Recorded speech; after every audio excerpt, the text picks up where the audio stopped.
What's up, everyone? We are back in the arena here, and unlike most other times, it is just me this week. MD is on a trip out of the country, so it's just going to be me here today, and another awesome guest here. Actually, we'll start by saying thank you all for this continued support. We really appreciate it. Always love you all. Thanks for listening. And without further ado, this is Neal Karski. Neal is there's a bunch of different titles you could give Neal, but I would say Neal's an entrepreneur at heart. He co-founded Street Samaritans, which obviously, if you've been following our show, we had Shiloh Capone, the executive director of Street Samaritans, currently on the show to talk about kind of the homeless population here in Chicago and kind of what they're doing. I should say what we're doing now as the newest member of the associate board doing to kind of promote that mission there. Without further ado, this is Neal. Neal, why don't you just tell the audience, like, who is Neal Karski? What is your background? How'd you get to where you are today? I'm the president and founder of Street Samaritans, as you mentioned. I'm also the CEO of Patient Engine, where I marketing, lead conversion, and coaching agency. We help small businesses in aesthetics grow predictably. So I'm invested in a lot of other things, but I'm going to keep our focus there. I am very passionate about helping individuals live to their fullest potential, whether those individuals are those that are impacted by homelessness or just people who are looking to find meaning and purpose in lives and just absolutely crush it in this dimension.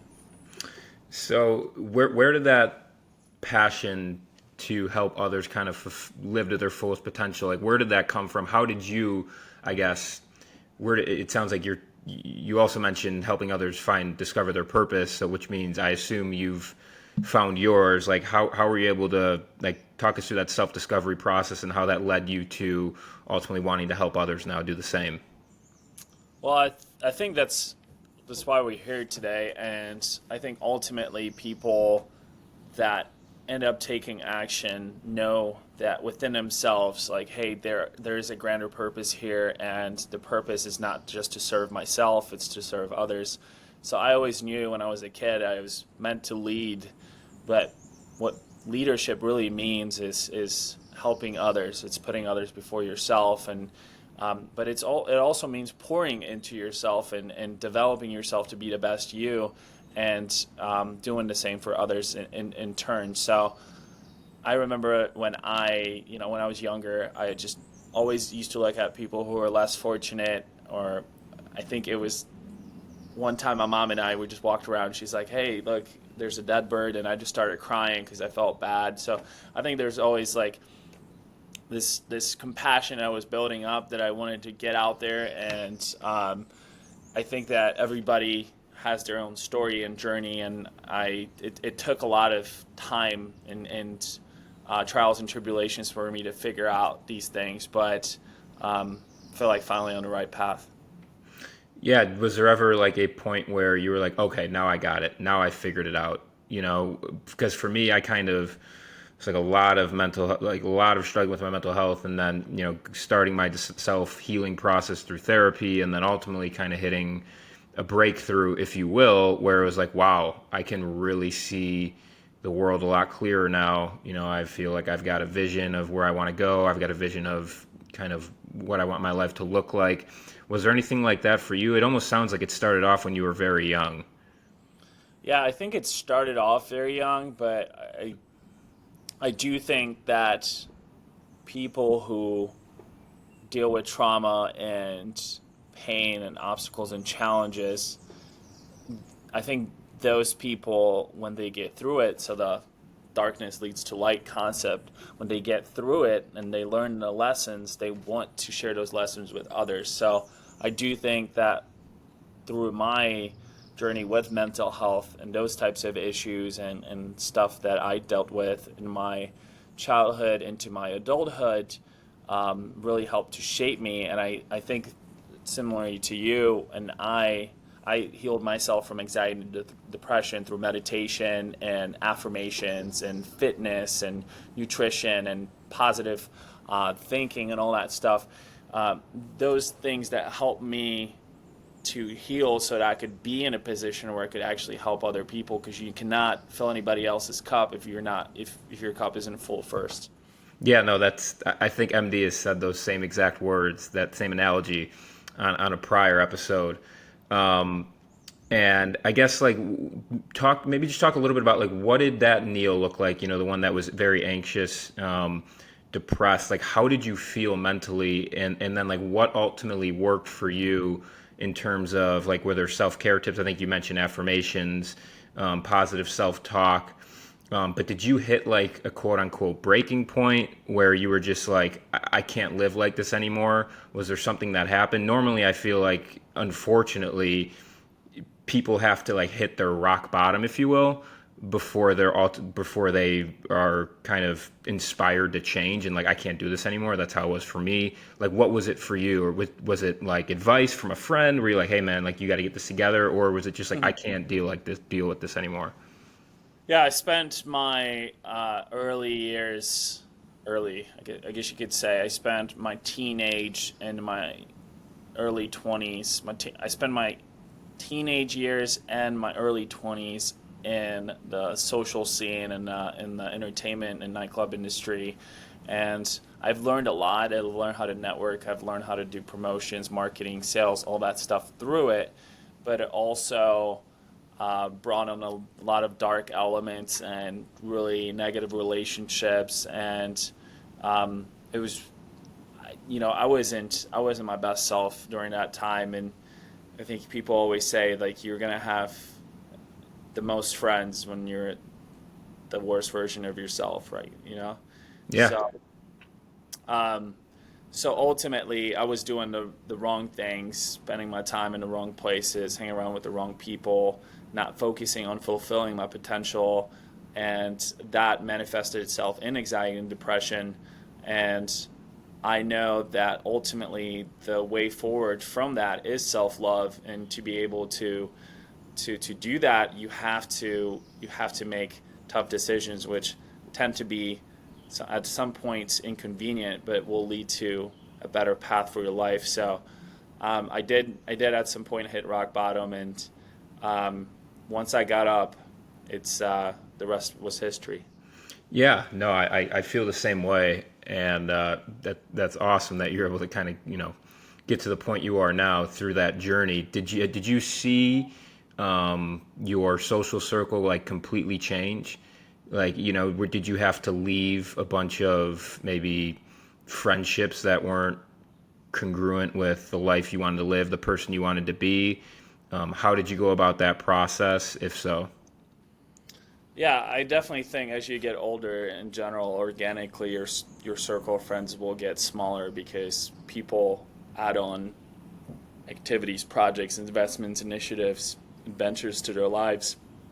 And if you continue to resonate with people, you'll there's a good chance that you'll stay closer to them. But to be able to optimize your life and figure out really who you are and how you want to live your life and your whys, and align your time with those whys, you're going to have to make sacrifices. And unfortunately, those sacrifices will come in the form of shedding relationships that aren't serving you, and maybe they're not serving them. So you mentioned what are your whys? So like you obviously had to identify those. Like what are your values? Um, you just kind of talk us through those and kind of how you came to that realization, if you will. Um, yeah, so I think I'm always about feeling like the intrinsic feeling, like what makes you happy when you do these things, not what the society tells you or the system tells you that's supposed to make you happy, not things that make you happy superficially, artificially, or make you happy in the short term. It's the things that you're really proud of, the things that are leaving a lasting mark on your life, the fulfilling experiences that are just shaping you. And to me, that comes in three forms: helping others, helping, uplifting, motivating others. So, I am able to do this in my personal life and my business and my nonprofits arenas. Number two for me is as I like building things. So I'm not as good with my hands, and I'm trying to. That's why moved to the countryside, and I, I, I feel like I've gotten a lot better with that. But ultimately, I like building things, so I like solving problems. So to me, that's when I saw an opportunity to help those less fortunate in Chicago. I wanted to take the next step and try to solve some problems and build something from the ground up. I started my first business when I was 19 years old, out of need and necessity. Um, and ultimately, that's the same thing that happened with my current business, with our marketing agency. And I wanted to build, and to build, you had to find the right team members, you have to solve the right problems, you had to find the right blueprint to scale. And my last one is just exploring. So that really it's a broad term, but I love traveling. I travel a couple times a month, and just I love being able to diversify my environment. Meet new people, explore new cultures. I mean, we have nature is vastly beautiful, and that's where I live now. And I think traveling to new places, or to places that really vibe with you, is a great way to grow as a person too. So those are my three whys. You got a favorite place? I've only followed you on Instagram since I've known you for a couple months here, but I swear you're in a different place every week. So like, give us your top three spots. Oh man, I think I just got back from Tulum, and it's a special place. It's an old Mayan city, so it definitely has amazing vibes there, and I love it as a beach and a jungle place. I love where I live. I live in Blue Ridge, Georgia, in the Blue Ridge Mountains. It's beautiful here too.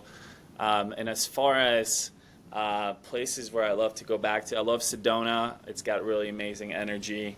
I think some of my favorites, Northern Italy, the Dolomites and the Alps are amazing. Iceland was absolutely raw. What else? That's quite a few right there. I mean, you just listed off five very unique places, so I've got my work cut out for me. But I want a couple things, but I want to go back to something you said around a self-care tip that I think is becoming much more accepted into today's society, of like meditation.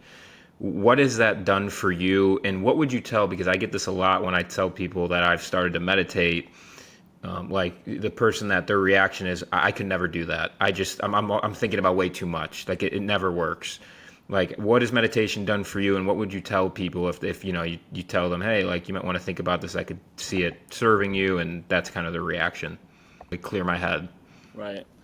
Well, the point is not to eliminate all your thoughts, because it's not possible. The goal of meditation is to be able to achieve a state of tranquility where you're able to focus and concentrate and minimize the number of directions your mind is going, because we're bombarded from all different directions and sides from different types of stimuli. So I think that meditation is a great tool for self-love, for focus or concentration, for productivity. I think it's made me a better man, because it's allowed me to calm down and being able to actually bathe in stillness before starting my day, and being more proactive versus being reactive, and not allowing things to kind of get to you, because you do understand that, like, you do understand the importance of stillness, of the current moment, etc. So I think a meditation, it could serve a person many different ways, and most people are like, "Oh, I can't do this." Same with cold plunges, which people are like, "Oh, I hate the cold," and once they do it, once they're like, "Yeah, that wasn't so bad. The first minute was really bad, but after that, I crushed it." So same with meditation. You just got to start. You got to practice. 21 days to build a habit. I think that's the biggest thing, is like meditating, in my opinion, is a skill. Like when I first started, I was the same way. I couldn't, I was very unsuccessful. It's like I constantly had thoughts running through my head. Now that's okay. You let them pass, you acknowledge them. but it just kept happening. I was never really getting into like that real like relaxed state, if you will. And the more you do it, the more better you're able to train your mind to do so. So I think to anyone that's out there, it is a skill that you develop through practice, like anything in life. Same with the cold plunge. I mean, that's another good example. Like I first time I went in, every time I go in that thing, still I got to train my mind and overwrite my mind that's telling me, giving me a million excuses of why I shouldn't go in, because it doesn't get any warmer each time. But the feeling when you get out of that thing is the real deal. It's awesome, man. It really is. I highly recommend it to anyone that's listening. Give it a try if you can find yourself one. I want to talk a quote, and we very briefly talked before this show.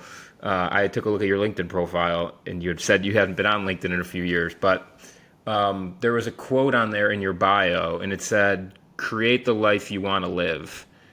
Well, a couple questions. One, why is that in your bio? My assumption is that there's some deep meaning there, and so what does it mean to you? Like, why did that quote resonate with you? Sure. So ultimately, I absolutely believe that in this physical dimension, we're able to direct our thoughts, our actions towards certain goals and experiences, right? And a lot of the things that I've achieved in life and have experienced, I've actually manifested. So I think, to me, manifestation and affirmation are two really useful tools that can lead you somewhere. You obviously still have to take action to get there. So I'm huge on individual responsibility and ownership.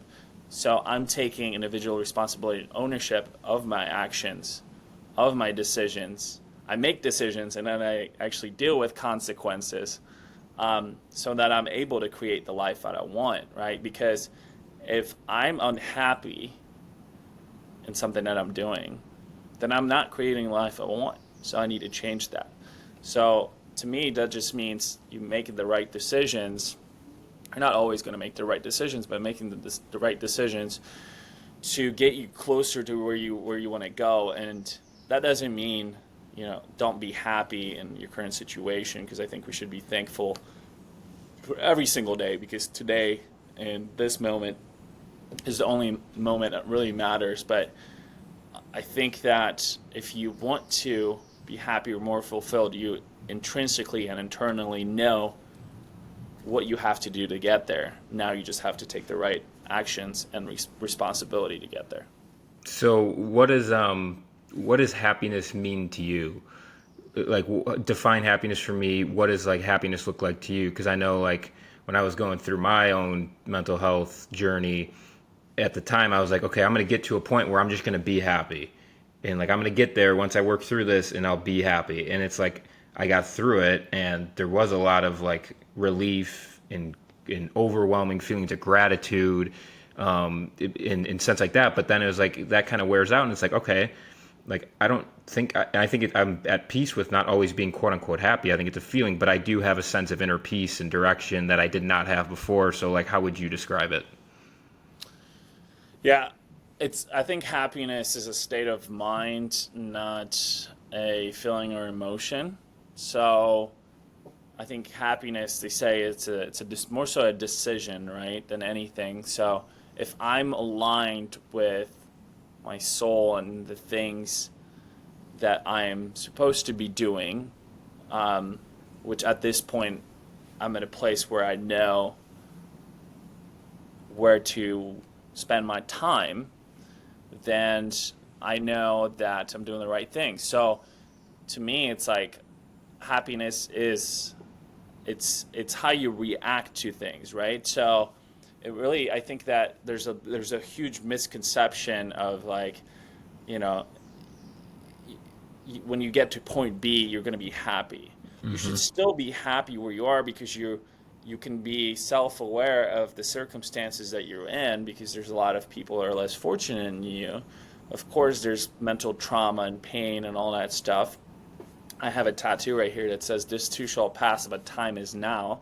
So in in the current moment, you can still make a decision to be happy, right? You see people around the world that maybe don't have as much materialistically, but they have a family, right? Which that social connection and love provides them in happiness. So yeah, I think it's certainly a decision in a state of mind more so than a feeling and emotion. Yeah, I totally makes sense. So, kind of on that quote as well, you mentioned that you like to have that you feel, which I agree, like choice and responsibility of your life. Was there ever a moment in your life or a point in your life where you were kind of playing more of like your victimhood, playing the victim card of like life's happening to me? And if so, what did you need to do or what worked for you in kind of flipping that mindset to what you describe now? Yeah, I think everybody goes through it at some point in their lives where they're like, "Hey, like God, why did I go through this?" Or you get pissed off at something and you're like, "Oh, I just had bad luck." But they say nothing is good or bad; it's the thinking that makes it so. So it's how you react to your circumstances, right? And it's not a loss; it's a lesson. So I think I definitely would say that I would totally be dishonest if I would say I didn't play the victim game before in the past. Of course, I had. I played basketball for a long time. I was one of the top recruited players as a freshman in high school, and I had broken both of my wrists, and I had multiple surgeries by bad, like terrible doctors, and I wasn't able to come back to basketball. And it's something that was taken away from me, but it was taken away from me for a reason, right? So I could do bigger and better things. Um, still miss basketball sometimes. I still wish I could go back to that moment, but everything happens for a reason, really does. And uh, playing the victim card, it doesn't get you anywhere because it's just a reflection of lack of self love. Yeah, no, that's spot on, and I can relate to that. I mean, I wasn't a top recruit, but I played basketball, and I hadn't really had any serious injuries. And a few years ago, like I tore my ACL, and it just showed me how quickly something can be taken from you, and and the importance of taking care of your health, your body. So like, yeah, did it suck going through it? Did it suck getting surgery? Did it suck rehabbing for 6.5 months or whatever it was? Yes, but I think there was a lot of lessons I learned about the importance of stretching, working on muscles that maybe aren't like the arm, the biceps and the triceps for show, but the ones that actually ultimately mobility stuff, that kind of stuff. Like there's a lesson in everything, and especially in like your challenging times, I think is when we learn the most. So I think that's like spot on. Definitely. So I guess I flip gears a little bit to Street Samaritans because we talked a little bit about this, but like I thought it was a really cool story.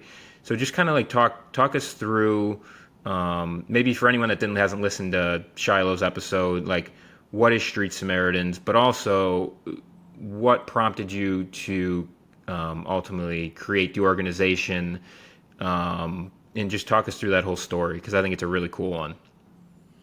Right. So Street Samaritans is a grassroots nonprofit organization here in Chicago. We are focused on helping individuals live a more dignified life and help them reach their full potential.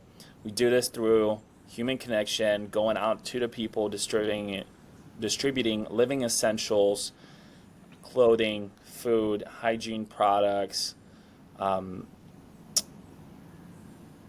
medical kits, supplements, um, and eventually we want to build bigger and deeper relationships with these folks who maybe don't know where to go or maybe had a bad experience somewhere in their journey where they were looking for help. So we have monthly outreach events as well as our mobile outreach teams that go out to these individuals to try to connect with them, show love, compassion, appreciation, and being able to understand their situation and how we can help them. So what we also do is help these individuals transition into that better, more fulfilling life, where we're helping them with getting IDs, helping them with potentially job placements, access to healthcare, access to casework, and those types of resources, and phones, and last but not least, housing. So we have, I think, helped house over 30 individuals last year, which was amazing. We hope to do the same this year as well. And in addition to this, we are working on two more pillars. One is coming more so this year, one next year. I'm sure Shiloh talked about this, but we're working on opening a community outreach center, or a drop-in center where people can come in, which is going to help us build better relationships with the people we serve. And in the next couple of years, we're going to get in more of the advocacy and education side of things. And eventually, hopefully, expand this out to other cities, because I think our model is very unique. I think it's very organic. And we've had some really great success stories with, in comparison to some of these bigger nonprofits, small resource base. So I'm super proud of our team of Shiloh, of Mel, of our executive board, associate board, all of our volunteers. It's really been an amazing journey, and up until about a year and a half ago, we ran things on a purely volunteer basis. No one got paid at all, so it was time to scale, and that's where we have started to hiring some paid resources to help us expand our footprint. Yeah, no, I mean, it was very, very transformative experience for me, definitely. It's coming from a very wealthy city growing up, having definitely having a bias and stigma towards the unhoused, and making all sorts of different judgments about them. It's been a very, very rewarding experience. But like, what helped you, or what prompted you to like found this organization? Because you're not just a part of it, like you are one of the two founders. So like, what about it like really resonated with you to actually want to, a lot of people say, oh, that's fucked up over there, like whatever's happening, but not many people actually take action. Sure. So I think it was a combination of my intrinsic desire to do something, to take action, to beat a change, they say, in the world. I had come from Poland when I was 12. I was born in the U.S., but when we were 3, we went to Poland, and we came back when I was 12. I never really experienced too much of the homelessness cause there.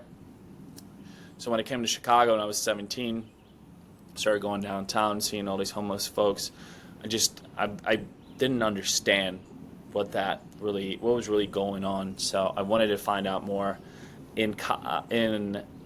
During college, we got together with a few guys and we filmed a very low budget documentary called Street Life Faces Uncovered. You can watch it on YouTube. It's out there, and that helped to paint a bigger picture of like what's really going on, help me understand the cause a little bit better. And I started volunteering with some of the organizations that are doing some great work in Chicago. And eventually I got a job locally in Chicago. I stopped traveling for work, and I started going around and buying homeless guys and girls lunch and sitting down with them and having conversations. And that really helped me to solidify, like, hey, like this is something special. Like if I could do this for more people and give them hope and build that connection and figure out in a personalized, individualized way of how I can help them go from point A to point B, then I think we have something really special. And I think it was in 2017, April, that I posted on my Facebook. I said, how many of you guys will be willing to come out and put together care packages on a random Sunday and go out and hand them out to some homeless folks? And I had a massive response, and 20 people showed up, which was great. And I think we put together like 35, 40 care packages, maybe, from some of the resources that we had on an individual basis. And we went out there and everybody distributed a couple packages, and we had some amazing conversations. And then we're like, hey, I think this is, I think this is an opportunity to become bigger. And I think that this model of going out to the people and eliminating judgment and building organic relationships is going to be different, and it's going to help change people's lives. Yeah, I mean, it'll change. It'll for sure change. The unhoused, whomever you're speaking with, their lives. But I also think it'll change, volunteers' lives. And I think what's super cool is that from conversations with Shiloh, like, you guys don't have to do virtually any sort of advertising, marketing, promotion, anything like that to get volunteers. It's all word of mouth. It's all people that are returning to do it a second, a third, a fourth time because of how rewarding the experience is, how enjoyable it is to just be out there and talking with them. I think it's a very rewarding experience.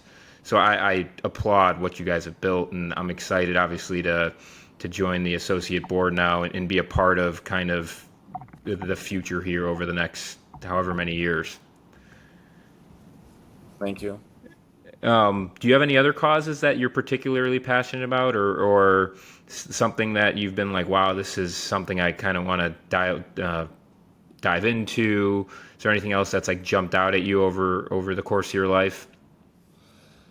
Yeah, so I moved to Blue Ridge, Georgia. It's a small countryside community in the Blue Ridge Mountains here, and I'm looking at a couple different organizations here to get involved with. One is Feed Fannin, which is a farm that grows food and provides produce to low-income families. They also buy food in bulk from food banks from Chattanooga and Atlanta, and do the same.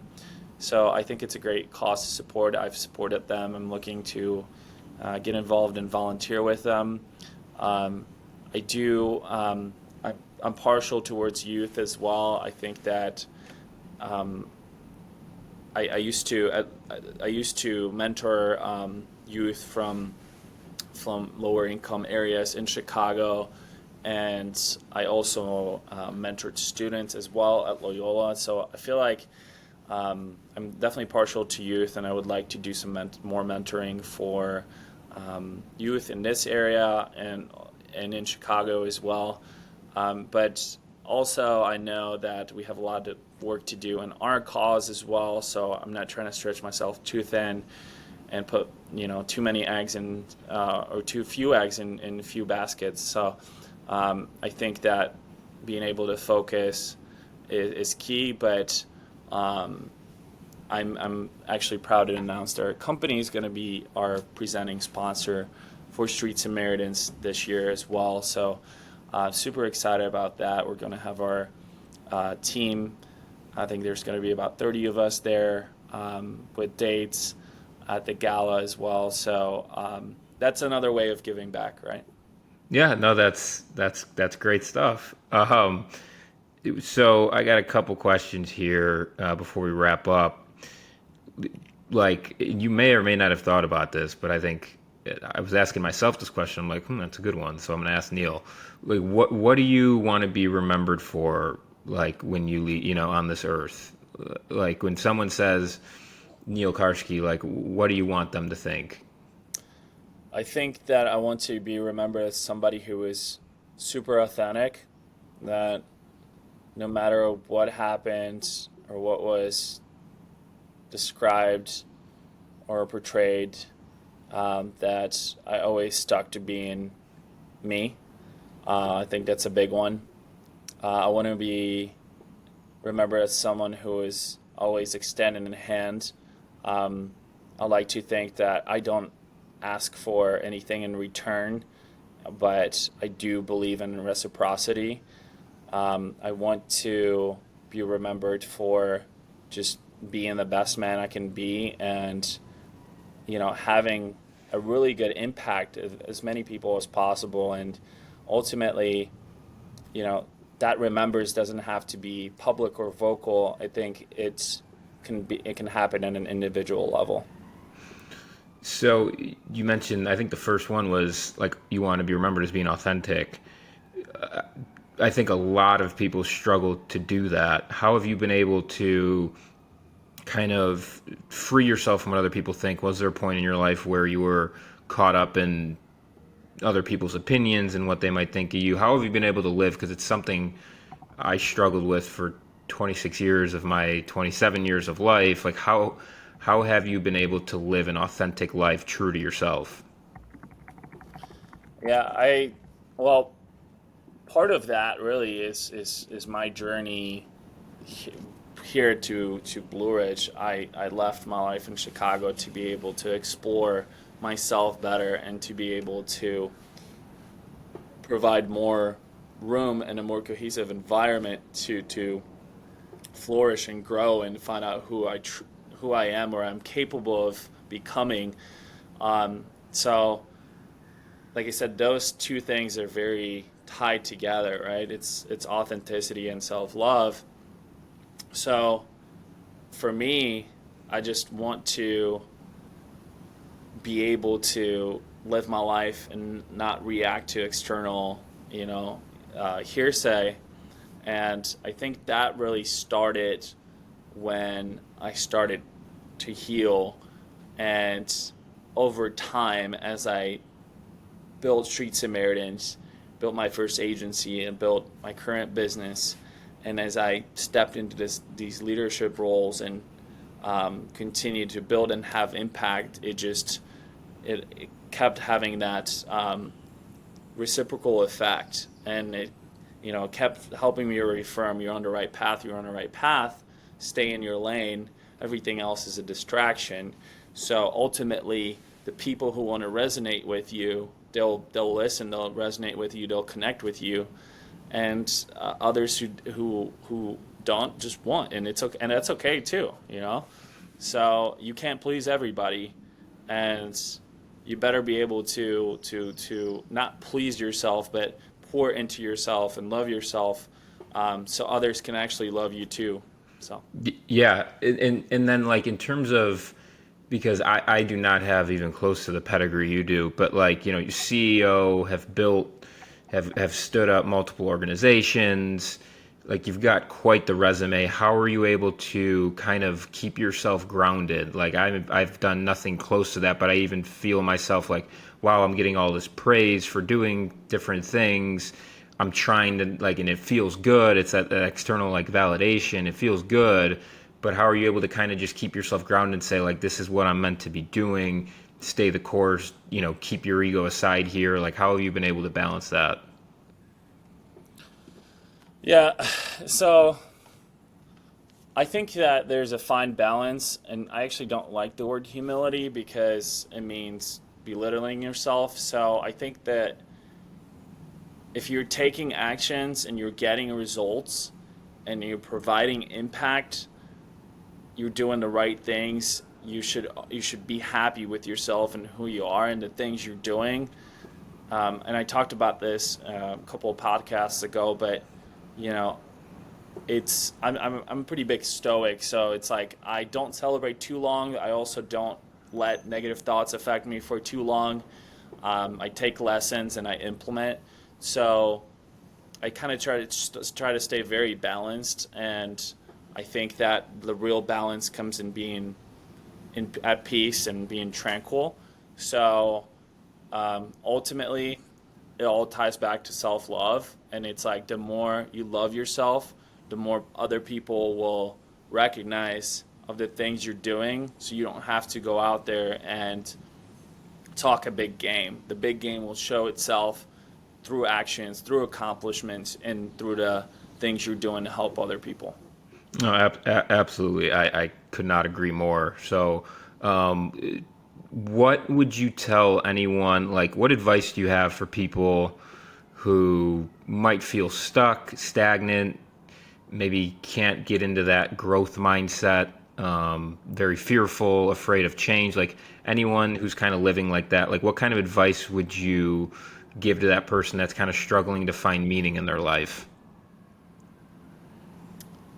I think it always goes back to finding your whys, and I think we all deep down inside of ourselves know our whys. We just forgot when we came here.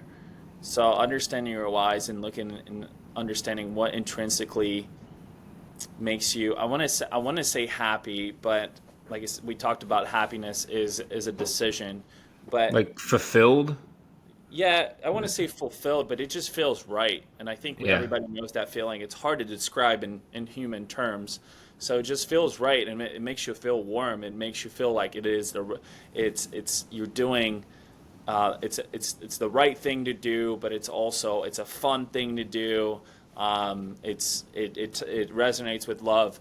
So understanding those types of things and understanding what makes you happy from a standpoint of like what interests you, things you're good at, um, things you've already made impact on, and building from there. Right. Ultimately, if we're not growing, we're not living. So taking steps to grow every single day will get you to a much better place. Putting down your whys and living, in parallel, in resonance with those whys every single day, so that when you're waking up, you're waking up for a reason. Yeah, I want to repeat that what you just said because I think it's super super important. If we're not growing, we're not living. I think, and for a lot of people, that's hard to do, including myself for a while. But I think in order to find all of what you just said, like you have to take action. You can't know what you want to do or what gives you energy and positive energy if you don't try things. It's like I think a lot of times we say, "Oh, I would never like that," or that. No, I wouldn't be good at that. Like you don't know that. You have to want try it, and you may be right, but you also might be wrong, and it might be the best thing that ever happened to you. So I think like you have to take action to in order to do all those things that you just mentioned, which I think was beautifully laid out. All right, so rapid fire questions here. And first of all, thank you just for coming on, for being authentic, for sharing your story. And actually, before that, I want to ask you one question, like, because I think I'm curious, so I'm guessing the listeners listening right now are curious. Like, what is the day in the life of Neal Karski? What does it look like? Like, you live in the countryside, you run multiple businesses slash organizations. Like, give me the day in the life of Neal. So it depends. It depends if I'm traveling or if I'm home, but I'll tell you what happens when I'm home. I wake up about 7. From 7 to 7:30 or so, I do my morning meditation, mantras, and my morning rituals, and put my feet on the ground. I do deep work from about 7:38 till about 10:30 or so.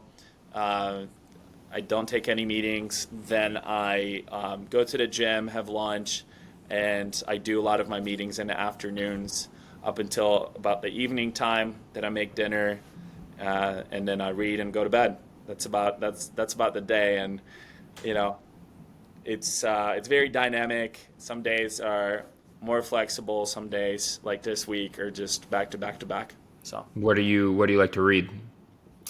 I read a lot of nonfiction. So I read a lot of stuff on quantum physics, on psychology, on marketing, business, relationships. What else? And and health as well. So.